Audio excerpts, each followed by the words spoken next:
Hej, jeg hedder Lisa, og jeg er 21 år gammel. Jeg er regerende europamester i taekwondo.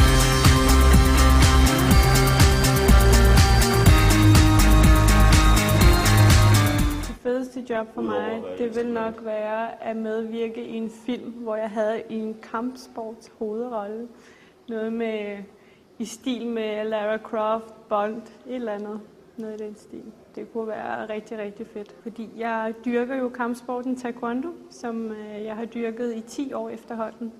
Og jeg er på landsholdet i det, så jeg dyrker det på eliteplan.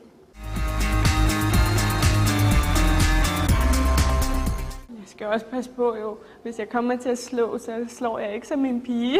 Der ligger 10 års træning bag det. Så.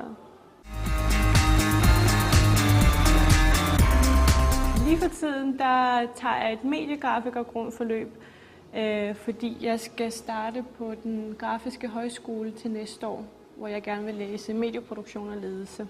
Det er en uddannelse, der er meget svær at komme ind på, og gennemsnitsalderen på uddannelsen er omkring 25-26 år. Ved siden af studiet, der står jeg i den italienske designertøjsforretning Max Mara, som er et super lækkert og eksklusivt sted at være i. Det er jeg ret glad for.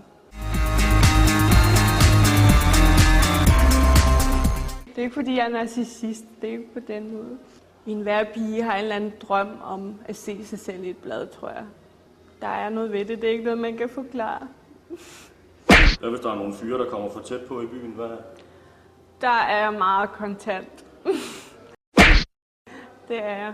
Der er ikke nogen, der skal have lov til at tage fat i mig, eller holde fast, eller slå mig i nummeren, som nogle fyre tror, det er i orden at gøre. Men det er